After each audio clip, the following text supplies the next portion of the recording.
Hello, everybody. It is July 7th, 2025, and if you could tell from my background, I am going to be reviewing Superman 3, and I am also going to. This is definitely going to be a Does It Suck series because this movie is all over the place. Going as far back as when this movie first came out, it did do well financially, but it was not considered a great movie. In fact, it was considered the worst of the Superman movies until Superman 4: The Quest for Peace came out. Makes $80 million off a $39 million budget. I'm on Wikipedia looking at some facts. And you can't talk about this movie unless you talk about Superman, basically Superman 2, because this movie this movie exists because of Superman 2. Now, it's very easy to say, well, yeah, okay, it's the third one in the series. It's not what I mean. Superman 2 is a very chaotic project. You have Richard Donner, who produces Superman, directs Superman, starts to direct Superman 2, gets into a fight with the Sulkines, who are the producers on the film. They fire him, and they hire Richard Lester to finish Superman 2, and we get these two cuts, which you can see, the regular Superman 2, then the Richard Donner cut. Richard Lester brings in this element of humor, which now is criticized a lot. That whole scene where the three criminals are using their super breath to push all the citizens of Metropolis away when they think they killed Superman, and the citizens of Metropolis are going to go try to kill the three criminals. And the Zod, Nan, and the other one, what's her name? Ursula? Maybe. Use their super breath to push all the citizens of Metropolis away. And it's just funny. The guy on roller skates, goes backwards. The guy, phone booth flips over and the phone booth flies and the guy's still on the phone laughing and whatnot. In doing research, because I always like to get other people's opinions. And this is not a movie I got a lot of friends I can talk to. Usually when I do the metal videos, there are people I can talk to and whatnot. Even with some movies, this is not one where I can't think of anybody that I can really talk to say, hey, what do you think of Superman 3? So I looked at a lot of people's videos, and one of the common threads was that whole sequence that Richard Lester put in, that whole comedic sequence, is seen kind of as a joke now. Now, I'm going to tell you that wasn't the case back then. And I remember being a kid, and my dad loved Superman 2. I loved Superman 2. I think we saw that in the theater at least 4 times. Now, my dad was not a let's go to see a movie over and over and over person by any means. He was very much, you see a movie, that's it. The only thing he probably would have seen in the theater over and over was Godfather. Maybe the first 3 Star Wars. But I remember being in the theater and everybody in the theater laughing at that sequence. It was funny then. And, of course, it was funny because now we fast forward to Superman 3. Richard Lester is again directing Superman 3. And it's almost a comedic Superman movie because that sequence went over so well at the time. But in Superman 2, the firing of Richard Donner sets off Gene Hackman, who played Lex Luthor. He doesn't even finish that movie. There are shots of Superman 2 where you can tell it's a stand-in for Gene Hackman, and he was very loyal to Richard Donner. Jackie Cooper, same type of thing. Margot Kidder, Jackie Cooper played Perry White. Margot Kidder, who plays Lois Lane, very vocal about their loyalty to Richard Donner. Now, of course, the Sulkines said, no, this wasn't the case, but both Jackie Cooper and Margot Kidder's roles were significantly diminished. They were basically cameos in Superman 3. And the excuse that the Salkinds used was, well, Superman had the relationship with Lois Lane in Superman 2, and it kind of ended, so, there was nothing for her to do. Hogwash. That's a load of BS. Margot Kidder was adamant, she's since passed away, that she was being punished for her loyalty to Richard Donner. I believe her 150%. So she is, I think 5 minutes. I think the running time, it really is like she's 5 minutes. She's in the very beginning of the movie to say that she's going to Bermuda and pulls up her bikini top. And then comes back at the end to welcome Lana Lang to the Daily Planet. And those are the two scenes you see Perry White too. So it does not go over well. This blows up in the Salkinds' faces. This does not go over well at all. The people were mad. They loved this chemistry between Christopher Reeve and Margot Kidder, and Lois Lane is essential to Superman, and for her to just have a cameo role in this movie was an absolute slap in the face to audiences. So that was the first thing. That was the first problem with this movie. Now, I probably watch this movie twice a year with the same guise of, oh, it's pretty good, I gotta watch it. And it loses me about halfway through. And several factors play into why this movie loses me. One of them is it is a Richard Pryor movie, but it's a Richard Pryor movie embedded into a Superman movie. And the Superman aspect of this movie, with the exception of, which should be, and it's green in the movie, but red kryptonite, sorry guys, aspect of it and turned into that evil Superman, the Superman aspect of this movie is stupid.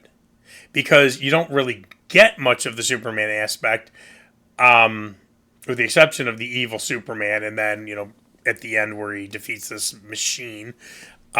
This is bad Superman, Richard Pryor movie, and then a Clark Kent, Lana Lang love story. All trying to be told at the same time. And it just doesn't fit. When Richard Pryor shows up in the general uniform to give Superman the kryptonite that has tar in it, and it doesn't work, it doesn't kill him, it turns him evil, which makes no sense, because that scene was so stupid, because you're going to give Superman an award. The guise is you're giving him an award. But if it was real kryptonite, he'd start dying in front of everybody, and everyone at the ceremony would know you're a fraud. None of that made sense, but you could tell that scene just didn't fit. It was like, well, we have to get Superman this knockoff kryptonite here. Let's do it this way. And Christopher Reeve and Richard Pryor barely interact in this movie.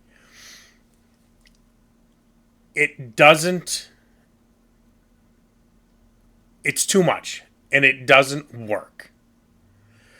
And on paper, it sounds great. And I'm going to talk about a possible connection between this movie and Star Trek IV: The Voyage Home in a couple minutes. On paper, this looks great. Richard Pryor, who's at the height of his popularity right now. The man could walk on water at this point in time. And Superman 1 and 2 monster hits.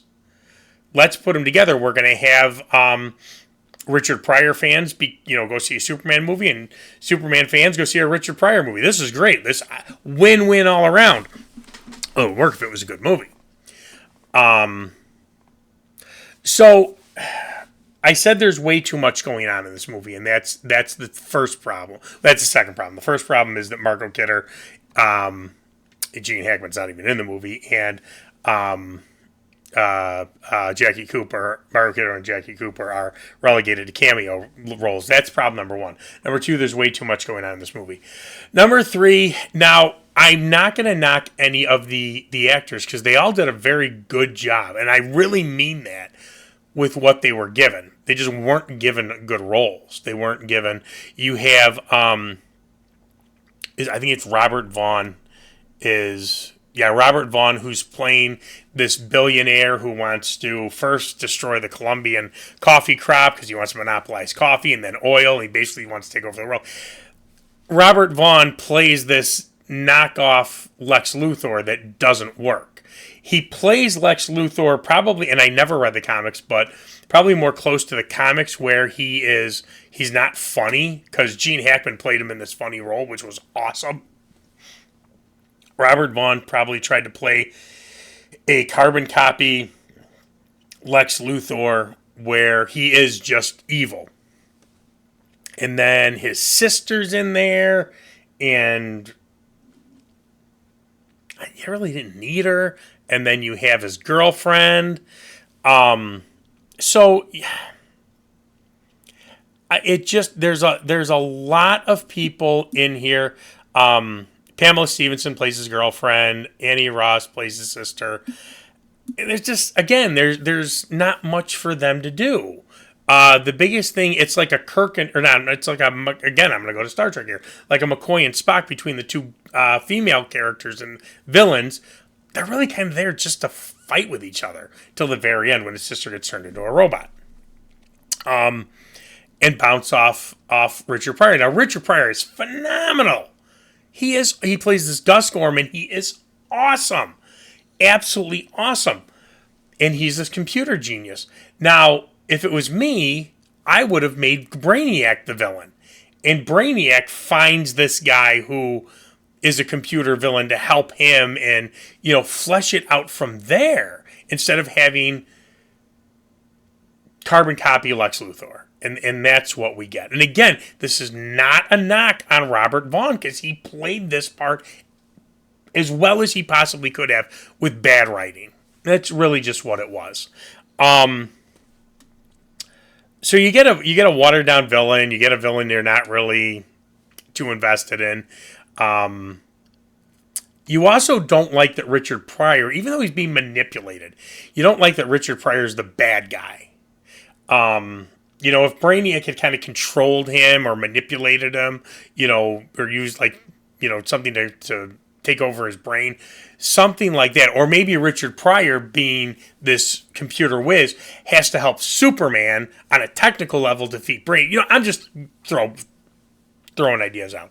But Richard Pryor playing, even though he's still lovable, still being a villain, and once, he sees they try to kill Superman, he tries to stop it, but still, when they're attacking Colombia with tornadoes, people are dying there, and he has no problem with it. And that's just not Richard Pryor. So it could have been a lot better. Now, I will say one of the funniest things I've ever seen in everything Richard Pryor's ever done is the scene where he shows up in Smallville because he has to use an off-the-beaten-path computer to take over this Vulcan weather satellite. And he gets drunk with the guy who wants to marry Lana or hook up with Lana. They get drunk together, and it is absolutely hilarious. Richard Pryor is stone cold Richard Pryor. Absolutely perfect. Christopher Reeve is not happy about this behind the scenes because he does see that this is a Richard Pryor movie, and it does kind of come out, while he has no animosity towards Richard, but he had gone through the first two movies having to play second fiddle to Marlon Brando and second fiddle to Gene Hackman, really. And even though I believe he does get top billing in this one, he's kind of playing second fiddle to Richard Pryor, and this is like, hey, I'm Superman here.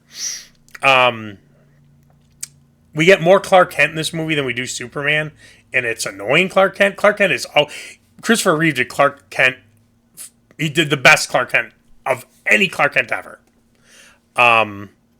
This one was just annoying.